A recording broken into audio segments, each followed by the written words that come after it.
People often ask me what my signature is here on this channel. What kind of channel is it? Is it a channel where we make things and people look at it and they're like, ooh, I wish I could do that? No.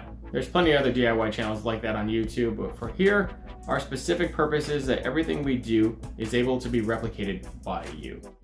We brought it pretty far. Anything from our refinement of the wood frames, all the way to our significant refinement of aluminum frames, tackling that all together, making the lightest kit you can possibly put inside a small boat. And now we've really tried to attack decking. Now it really went a long way with our wooden decks. I think we could achieve substantial feats with that.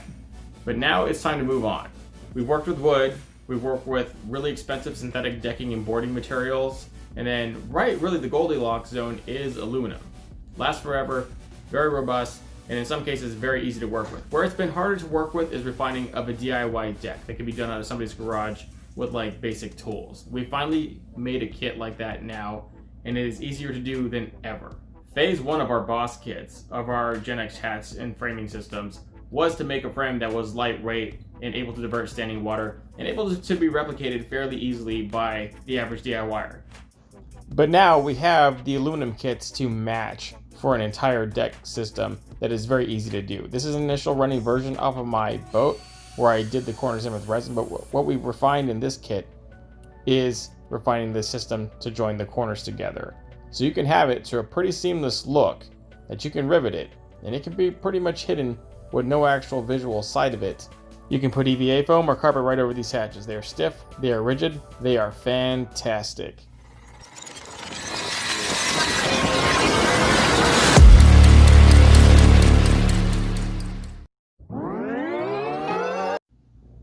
This is our boss kit.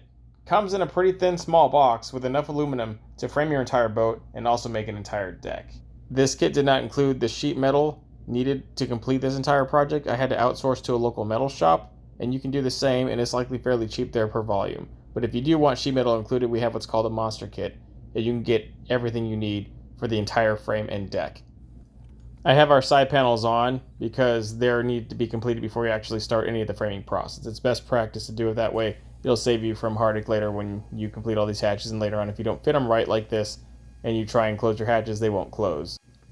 We're going to gap this boat for turf down the middle. And because it's like that, we can put the gaps to the hatches almost on top of each other. If you're going to wrap these lids in carpet, you're going to need a wider gap. This boss kit that we have right now includes piano hinges, but you would also need those if you're just buying the individual lid builder systems. You can also purchase these right on our site. We have different types of piano hinges in different varied sizes to fit whatever application you need.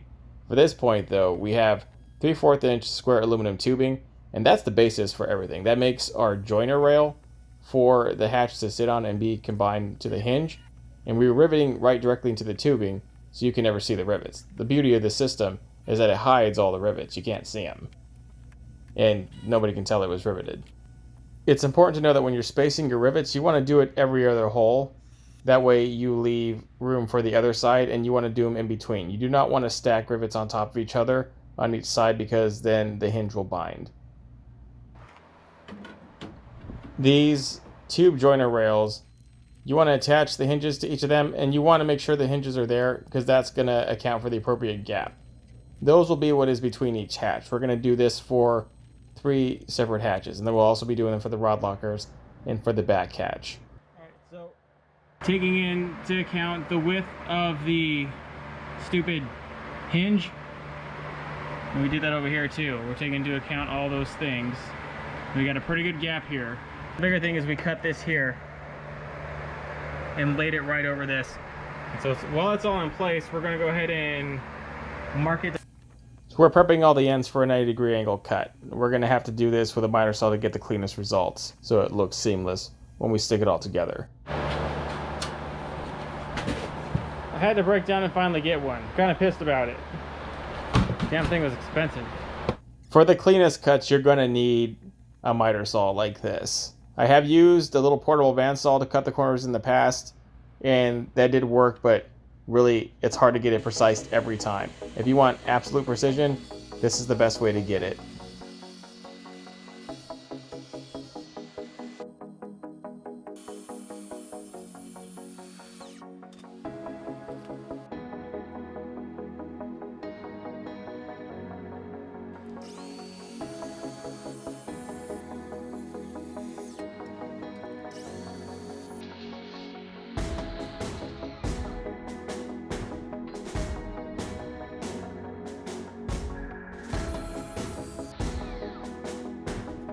This kit comes with half-inch angle brackets that were welded and sent with a kit as part of our lid builder system. You can buy them in individual pieces or in bulk to make your own lids if that's all you need to make, or you can get them included in a boss kit like this for as many lids as you want.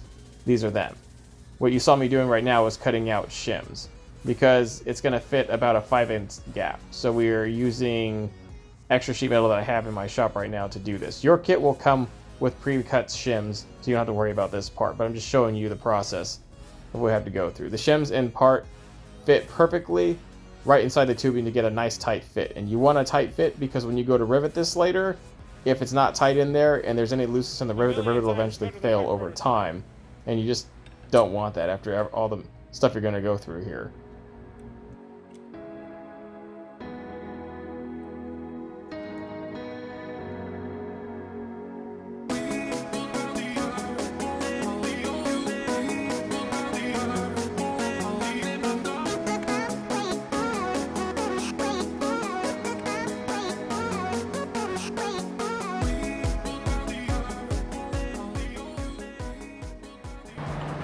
You're going to cut this one out short because obviously it's going to be real hard to seize that in right at the corner with them already being joined.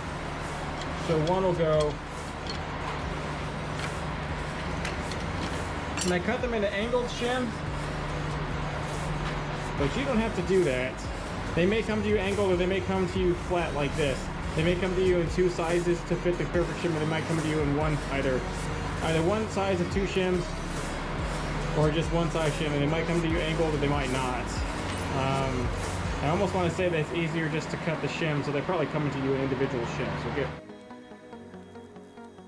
The bigger part of these shims is that they keep it stiff and flush, so when you go to rivet under the bottom, we really are going to attach these on the bottom. On the top we're obviously going to attach sheet metal, but the bottom is what's really important, because when you go to put these countersink rivets in, you want the tightest pull. If there's any looseness from that half-inch angle bracket in there, the rivet will fail over time. You'll feel your hatch flex and it just won't be a good fit. So that's why you have the shims.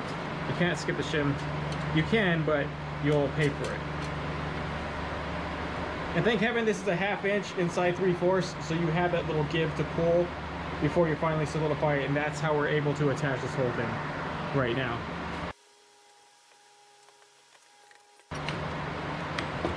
There it is, ladies and gentlemen.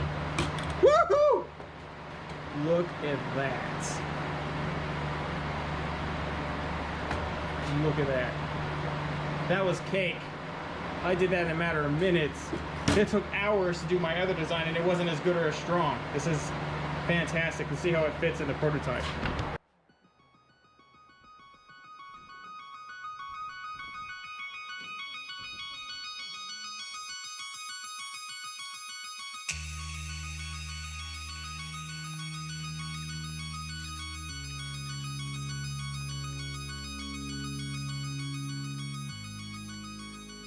You're going to have to secure the bottom at least with one rivet on each joint to solidify it. That way when you go to trace for your sheet metal to cut, it stays rigid and it stays form, so the way the whole thing pops. So I put a few more on the bottom.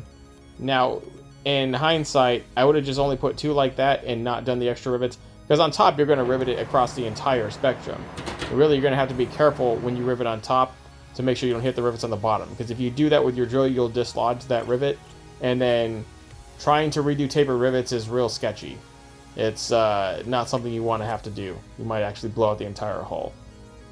Here's the sheet metal that we acquired from our local metal shop. This is 0.063 aluminum sheeting.